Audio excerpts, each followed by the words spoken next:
Assalomu alaykum. Bugun renal tubular atsidoz mavzusini o'tamiz. Renal tubular atsidoz bu renal tubula, ya'ni buyrak tubulalarida qanaqadir muammo tufayli kelib chiqadigan kislotali muhitni ko'rib chiqamiz. Ya'ni bu o'tgan darslarda ko'rib chiqdik, renal tubular atsidoz mana bu normal anion gap metabolik atsidozni bir qismiga kiradi. Ya'ni anion gap o'zgarmagan holatdagi organizmda kislotali muhitni ortib ketishi bir qismi edi. Bu yerda o'tgan darsda ko'rib chiqdik. Renal tubular atsidoz buyrakda o'sha 3 xil turini ko'rishimiz mumkin. 1, 2 va 4-chi turlarni ko'rishimiz mumkin va shu tufayli organizmda metabolik atsidoz, ya'ni kislotali muhitni ortib ketishini ko'rishimiz mumkin edi. Endi bu joyda renal tubular atsidozi birinchi turi haqida gap ketyapti. Birinchi turi nima haqida?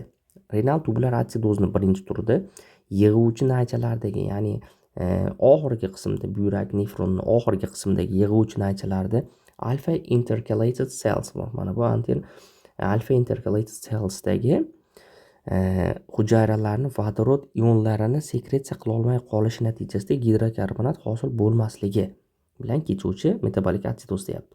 Demak, bu yerda mana bu rasmni ko'radigan bo'lsak, bu alfa intercalated cells, alfa orali hujayra sifatida qarasangiz ham bo'ladi.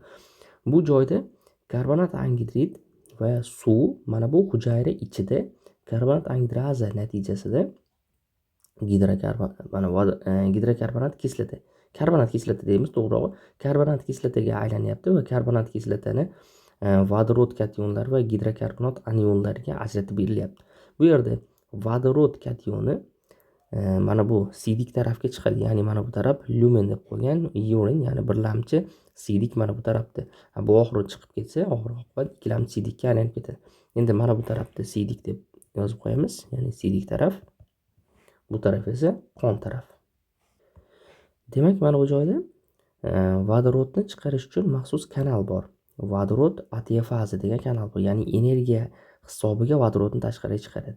Endi buni yuqorisida esa vodorod kaliy atiafazi bor, ya'ni kaliyni tashqaridan olib kirib, vodorodni ichkaridan chiqarib yuboradigan kanal bor. Buni ham ahamiyati bor. Endi bizda asosiy muammo mana shu vodorod atiafazini yaxshi ishlamay qolishi va yaxshi ishlamay qolishi natijasida vodorodni sekretsiyasi, sidikka sekretsiyasini pasayib ketishi natijasida kelib chiqadi. RTA1 buni ingibilayapti degan ma'noda kelyapti. Va vodorodni sidikka chiqara olmay qolishi natijasida mana bu gidrokarbonat hosil bo'lishi kamayib ketadi. Gidrokarbonat hosil bo'lishi kamayib ketishi natijasida gidrokarbonatni qonga o'zlashtirilishi kamayib ketadi va qondagi umumiy gidrokarbonat miqdori kamayib ketganligi sababli pH miqdori kamayib ketadi va kislotali muhit hosil bo'ladi. Ya'ni bu ham metabolik atsidozni bir turi ekan. Savol tug'iladi, nima uchun mana bu joyda vodorod ortib ketsa-yu, lekin gidrokarbonat kamayib ketadi degan savol tug'iladi. Bu o'rinli. Agar bu joyda vodorod ortishi, mana bu joydagi vodorod atiafazini ishlamasligi hisobiga vodorod ortishi orqaga qarab orqa reaksiyani dimlantiradi. Mana reaksiyani dimlantiradi, sekinlashtiradi. Bu reaksiya sekinlashsa, gidrokarbonat hosil bo'lishi pasayib ketadi.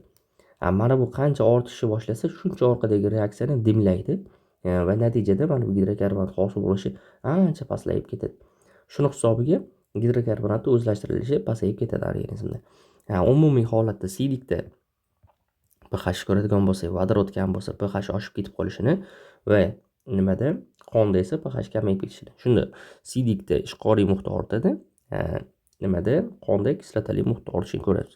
Mana bu joyda umumiy holatda sidikda kislotali pasayib ketishi, ya'ni pH 5,5 dan baland bo'lishi, sidikka nisbatan pH alohida ko'rsatkich, qonga nisbatan alohida ko'rsatkich. O'tgan safar darslarda gaplashdik.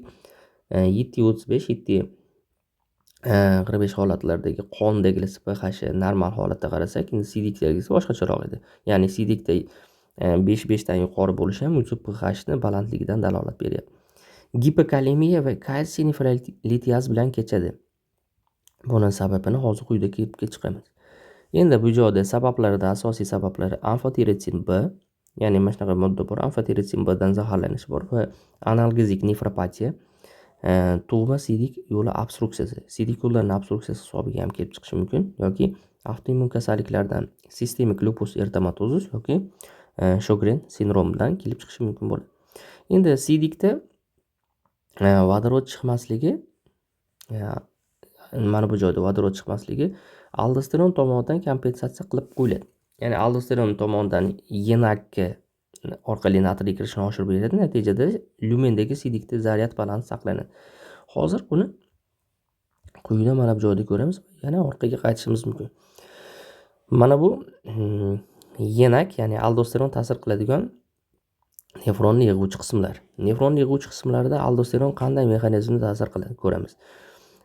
Adrenal korteks, ya'ni burak usti bezidan ishlab chiqariladigan aldosteron bu 3 ta joyga ta'sir qilyapti. Birinchi asosiy zona qayer? Bu yenak, ya'ni mana bu endotelial natriy kanali. Inglizchasiga endotelial natriy kanali. Epitelial, uzr kechirasizlar. Epitelial natriy kanali. Endi bu joyda epitelial natriy kanali aynan siydikdan natriyni reabsorpsiyasini ta'minlab beradigan kanal hisoblanadi. Endi siydikdan natriyni reabsorpsiya qilinishi bilan bir qatorda mana bu aldosteron aynan kaliy natriy AT-fazani ham stimullab beryapti. Chunki agar buni stimullasa, natriy mana bu hujayra ichiga kiryapti. Hujayra ichidan natriy qonga o'tishini stimullab beradi. Esinglarda bo'lsa, aldosteronni darslarda o'tganmiz, natriy miqdorini qonda oshirib beradi. Mana qon. Mana bu tomir edi. Mana qonda natriy miqdorini oshirib beryapti va bundan tashqari vodorod va kaliy miqdorini qonda kamaytirib beradi degan ma'lumotlarni o'qigansizlar. Endi bu qanday qilib deydigan bo'lsak, mana bu kanal natriy kaliy AT-fazani ko'rib turibsiz. Natriyni sug'urib olyapti uchtasini, kaliyni chiqarib yuboryapti. Natijada mana bu joydagi muhitdagi kaliy miqdori oshadigan bo'lsa, renal outer medullary potassium channel bor, mana ROMAK bor. Mana shu ROMAK aynan kaliyni tashqariga chiqarib yuboradigan kanal hisoblanadi. Aynan mana bu principal cells, ya'ni ba'zi kitoblarda bosh hujayra sifatida tarjima qilishadi. Principal cells bu oxirgi buyrak yig'uvchi kanalchalardagi alfa intercalateddan yuqoridagi hujayralar to'plami hisoblanadi. Aynan mana shu joyda kaliyni hujayradan tashqariga chiqarib yuboradi.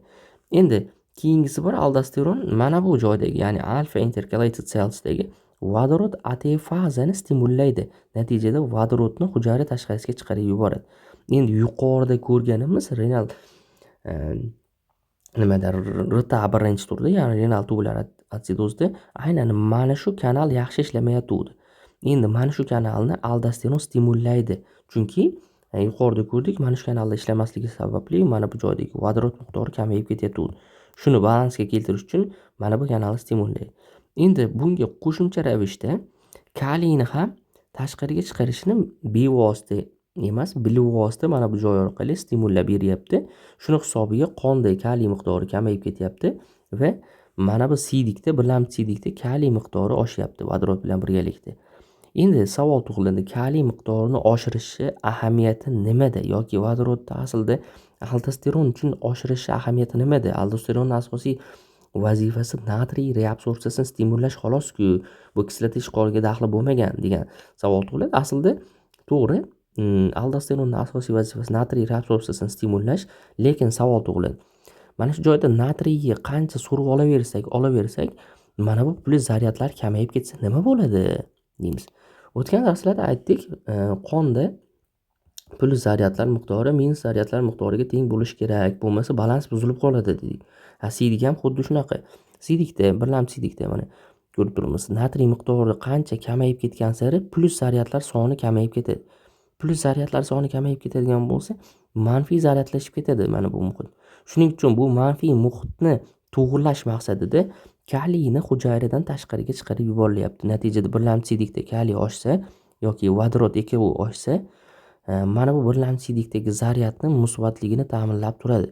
Demak, qancha ko'p natriy sug'urilsa, shuncha ko'p kaliy bilan vodorod chiqarib yuborilar ekan. Mana shu asosiy zaryad balansini saqlab qolish uchun yo'naltirilgan mexanizm. Bu plyus bundan tashqari mana bu RTAni birinchi turi, ya'ni renal tubular atsidozi birinchi turidagi vodorod AT-fazani ishlamasligini mana bu ishlashini stimullab beradi. Natijada vodorod mana bu lyumenga ko'proq chiqqan sari lumenni kislotaliligi oshadi va plus mana bu joyda vodorodni kamaygani gidrokarbonatni hosil bo'lishini ham stimullab beradi. Yuqorida ko'rganimiz suv karbonat orqali gidrokarbonat hosil bo'lishini stimullab beradi. Natijada qonga ko'proq gidrokarbonat so'riladi va shuni hisobiga balans to'g'irlab olinadi.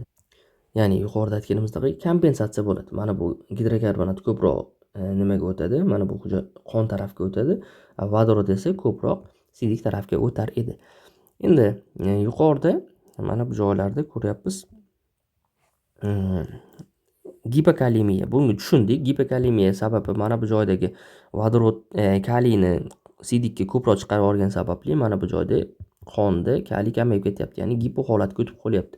Vodorod kamaygani hisobiga bu joyni alkalozga stimul beradi. Ya'ni alkaloz bo'lib qoladi degan emas, alkalozga stimul beradi degani yuqoridagi atsidozni to'g'irlab beradi degan. Endi bu joyda atsidoz, ya'ni qon o'zi qonda vodorod ko'pida, ya'ni aldosteron chiqishdan oldingi mexanizmdagi umumiy holatda aytamiz.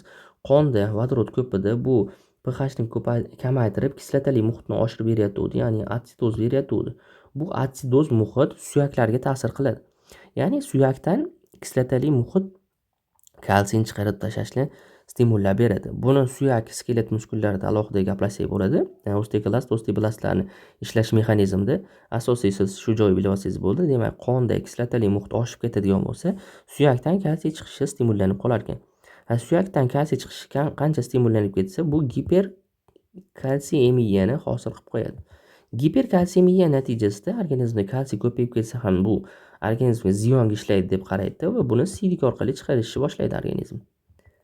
Sidik orqali kalsiy chiqarishni boshlaganda sidikda kalsiy ko'proq bo'ladi, ya'ni giperkalsiuriya bo'ladi. Giperkalsiuriyada endi biz bilamiz, sidikda kalsiyni sitrat bog'lab chiqib ketishi kerak edi. Yani buyrak tosh mavzularidan esingizda bo'lsa, sitrat kalsiyni o'ziga bog'lab olib chiqib ketadi va kalsiyli toshlar hosil bo'lishini oldini olib turardi. Biz vitamin C ni overdose qilib olsak yoki ko'p vitamin C iste'mol qilib olsak, sitrat vitamin C qoldig'i oksalat bilan birikib, kalsiy oksalat bilan birikib, kalsiy oksalat toshlarni hosil qilib qo'yardi. Sitrat bilan birikish o'rniga. Shunga o'xshagan mexanizm bo'ladi. Bu yerda ham sitratning miqdori kamayib ketadi, chunki sitrat vodorodni bog'lab oladi o'ziga. Vodorodni bog'lab olib chiqib ketib qoladi. Sitrat bilan vodorod. Endi bu yerda sidikda sitrat qancha kam bo'ladigan bo'lsa, shuncha kalsiy bilan fosfatlar ko'proq bog'lanib ketadi. Ya'ni kalsiy fosfat toshlari hosil bo'lishni boshlaydi. Endi bu yerda valentligini to'g'ri yozmadim, to'g'ri tushunib olasizlar. Kalsiy fosfat qancha ko'paygan sari bu tosh holatiga kelib qoladi. Aslida tuz sifatida qaraymiz, lekin umumiy ma'no jihatdan tosh sifatida qarasak bo'ladi. Buni buyrak tosh mavzularida ko'rganmiz. Endi osteomalatsiya yoki raxit holatlari rivojlanishi mumkin. Bu yosh bolalarda raxit, kattalarda esa osteomalatsiya. Asosiy sabab atsidoz muhit sababli kalsiyni qondan tashqariga chiqib ketish, qondan emas, suyakdan qonga chiqib ketish hisobiga kelib chiqyapti. Endi asosiy muammo bu yerda yuqorida ko'rib chiqdik, retabrda vodorod chiqmay qolishi natijasida sidik kislotali bo'la olmay qolyapti. Qon esa kislotali holatga o'tib ketib qolyapti. Shuni hisobiga renal tubular atsidoz deb ataymiz. Renal tubular atsidozni tushunib oldik. Birinchi tipida asosiy muammo vodorod kanalchalarda ekan, alfa intergalactic cells. Shuni hisobiga vodorod tashqariga chiqa olmayapti, gidrokarbonat ichkariga so'rib olina olmayapti. Endi renal tubular atsidozni ikkinchi turi bilan gaplashsak bo'ladi. Bu turdagisi nomini proksimal renal tubular atsidoz ham deb atashadi. Endi yuqorida birinchi turi bizda distal renal tubular atsidoz deb ham atashadi, lekin distal so'zini yuqorida mana bu joyda o'chirib tashladim. Asosiy ma'no nima uchun? Chunki distal desa odamning xayoliga distal kanalchalar kelib qoladi. Bu yerda distal kanalchalar emas, asosiy muammo yig'uvchi naychalardagi alfa hujayralarda bo'lyapti. Endi bu yerda proksimal ma'nosi faqat proksimal kanalga nisbatan olamiz odatda. Va proksimal kanalchalardagi bu proksimal kanalchalar bikarbonatning qayta so'rilishi buzilishi natijasida rivojlanadigan normal anion gap bilan kechuvchi metabolik atsidoz. Dastlab siydik orqali bikarbonat yo'qotilishi, keyinchalik esa distal nefron tomonidan kompensatsiya qilishi xarakterlanadi. Buni hozir quyida batafsilroq ko'rib chiqamiz. Mana bu rasmga e'tibor qaratadigan bo'lsak, bu rasmda yuqoridagi aytganimizdek qon mana bu tarafda, mana bu tarafda esa birlamchi siydik. Birlamchi siydik desak, mana bu joyda proksimal kanaldan oldin yuqorida biz asosiy filtratsiya bo'lgan zonani ko'rishimiz mumkin. Ya'ni Bauman kapsulasidan o'tgan zona. Bauman kapsulasining ichki qismi mana bu joyda bor. Bauman kapsulasida dastlabki filtratsiya qilingan moddalar bo'ladi va u filtratsiya qilingan moddalarda mana bu gidrokarbonat ham bo'ladi. Mana shu asosiy muhim. Ya'ni mana bu filtratsiya qilingan gidrokarbonat birlamchi siydikka o'tib qolgandan keyin uni qayta so'rib olish kerak. Mana qondan o'tib qoldi gidrokarbonat. Kichkina modda bo'lganligi sababli. Va buni qayta reabsorpsiya qilib olishi asosiy qismi, ya'ni 85-90% qismdagi reabsorpsiyani mana bu proksimal kanalchalar boshlab beradi. Agar kimma esda yo'q bo'ladigan bo'lsa, buyrak fiziologiyasini rasmini ko'rib olsin bitta. Mana bu Bauman kapsulasi bo'ladigan bo'lsa, olib ketuvchi arteriyalar Bauman kapsulasini boshlang'ich qismi, mana bu qismi proksimal kanalchalar hisoblanadi. Proksimal kanalchalardan keyin genli qovuzlog'i, undan keyin distal kanalchalar va undan keyin yig'uvchinaylar keladi. Demak, yig'uvchinay oxirida, proksimal kanalcha esa boshida bo'lardi. Proksimal kanalcha, ya'ni boshdagi o'sha kanalchalar, yig'uvchinaychalar gidrokarbonatni reabsorpsiya qilish mexanizmi mana bu nimasini salgina translucent holatda berilgan, ya'ni orqadagi fondagi berilgan mana bu rasm.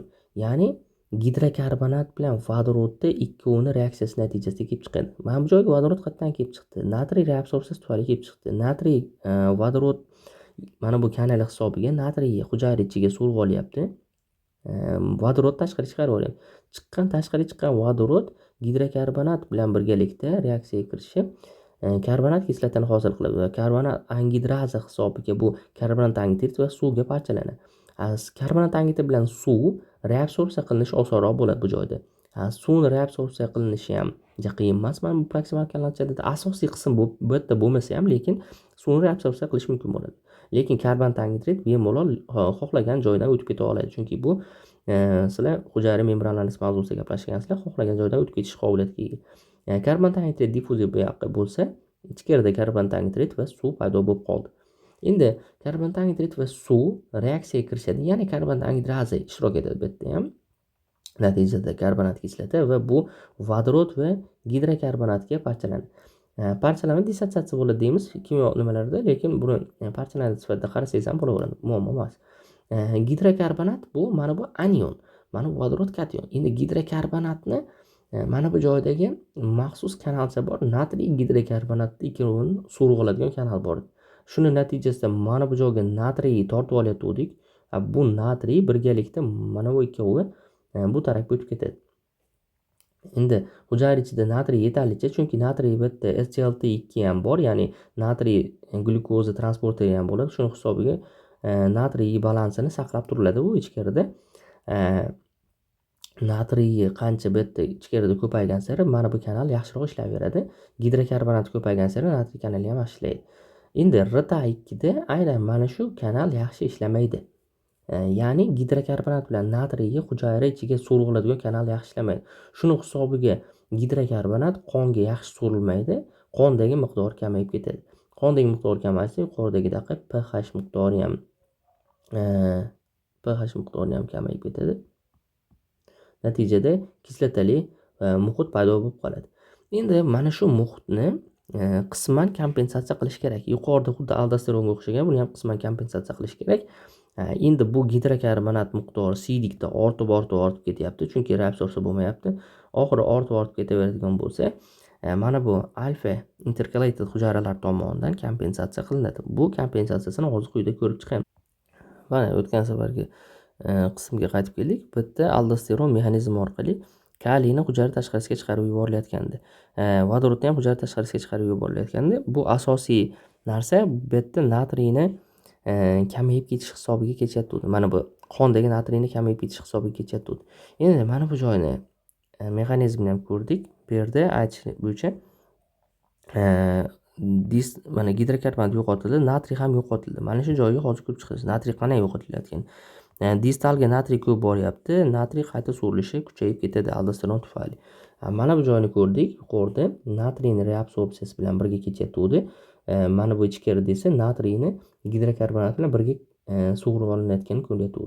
Endi bu yerda reabsorpsiyada, ya'ni ichkariga o'zlashtirilishda gidrokarbonat qancha kamayib ketsa, natriy ham o'ta olmaydi.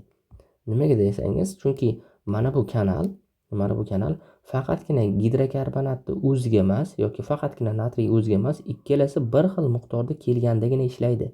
Xuddi mana bu tarafda SGLT ni buyrak mavzusida o'tgan bo'lishingiz kerak. Bu ikkinchi turi bor. Natriy va glyukoza birga bir kelgan holatda ishlardi xolos. Agar natriy alohida kelsa yoki glyukoza alohida keladigan bo'lsa, mana bu kanal ishlamasdi. Faqat ikkalasi bir xil kelgan miqdor holatdagina ishlardi. O'shani bitta boshqacha versiyasi, ya'ni gidrokarbonat natriy bilan birgalikda suriladi. Agar gidrokarbonat mana bu joyda kamayib ketadigan bo'lsa yoki surilishi buziladigan bo'lsa, natriyni ham surilishi buzilib qoladi. Asosiy RTA2 da mana bu kanalda muammosi kuzatiladi. Shuni hisobiga natriy ham mana bu joyda surilishi buziladi. Natriy bu joyda surilishi buziladigan bo'lsa, miqdori kamayishda emas, surilishi buziladigan bo'lsa, qondagi natriyning miqdori qisman kamayadi. Mana bu hujayra ichida farqi yo'q. Natriyni qancha bo'lishidan qat'iy nazar, mana bu kanal ishlamagani uchun yaxshi surilmayapti. Surilmagani uchun qonda miqdori kamayyapti. Qonda natriy kamaygani aldosteronga stimul beradi. Aldosteron miqdori oshish boshlaydi. Aldosteron miqdorining oshishi yuqorida mana bu joyda ko'rdik. Aldosteron miqdorining oshib ketishi mana bu yenakka kuchaytirib beradi. Ya'ni epitelial natriy kanallarini kuchaytirib beradi. Natijada hujayraga natriyning reabsorpsiyasi kuchayadi. Hujayrada natriy reabsorpsiyasi kuchaygandan keyin plus zaryadlar kamayish boshlaydi mana bu joyda. Plus zaryad kamayadi, natijada mana bu romaka ishlab kaliyni ekskretsiyasi kuchayib boradi. Mana bu joyda ham vodorodni ekskretsiyasi kuchayib boradi. Vodorodni ekskretsiyasi kuchayganda biz muhitni to'g'irlab olamiz. Mana bu tarafda pH muhitni to'g'irlab olamiz. Ya'ni vodorod qancha ekskretsiyasi bu tarafda kuchaysa, mana bu joyda vodorod hosil bo'lishiga ham stimul bo'ladi qisman, gidrokarbonat hosil bo'lishiga ham stimul bo'ladi va gidrokarbonat reabsorpsiyasi qisman kuchayadi. Lekin mana bu joyda vodorod yo'qotilishi organizmda qondagi pH ning ko'tarilishiga yordam beradi. Shu orqali buyrak kompensatsiya qiladi. Lekin rosa kuchli darajada bo'lmasa ham qisman vaziyatni kamaytirib beradi. Endi bu yerda asosiy muammo gipokalemiya bilan rivojlanyapti. Ya'ni kaliyni mana bu joyda chiqib ketganligi hisobiga organizmda kaliy miqdori kamayib ketyapti. Gipokalemiya rivojlanyapti. Demak, ko'ryapmiz, renal tubular atsidozi birinchi turida ham, ikkinchi turida ham gipokalemiya bilan kechyapti. Distal kompensatsiya qilishi aynan mana bu distal qismdagi kompensatsiya nazarda tutyapti. Lekin bu distal kanalchalari emas.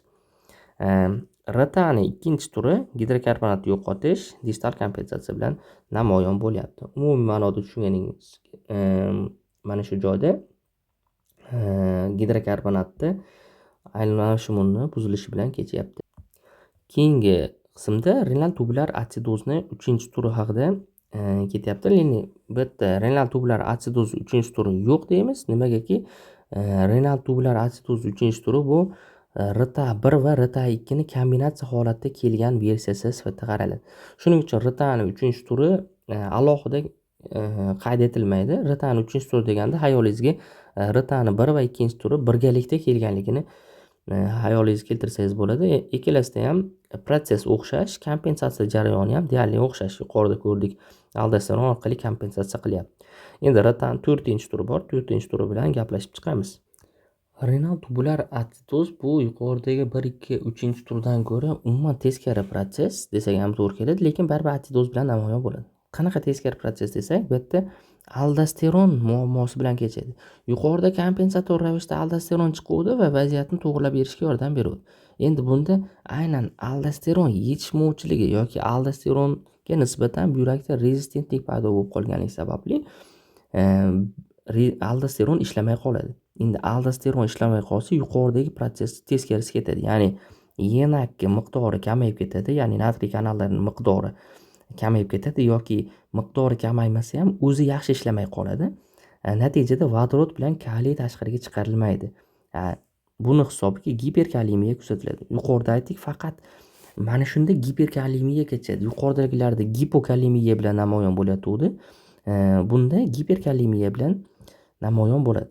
Endi ammiakka hosil bo'lishi proksimal kanalchalardagi sintezi, mana bu joydagi ammiak sintezi kamayib ketib qoladi va mana siydikdagi ammiak ammoniy miqdori ancha kamayib ketib qoladi. Buni asosiy mexanizmi mana bu joydagi aldosteron rotatordagi mana aldosteron yaxshi ishlamayapti. Aldosteron yaxshi ishlamaganligi sababli kaliyni mana bu joyda ko'radigan bo'lsak, ya'ni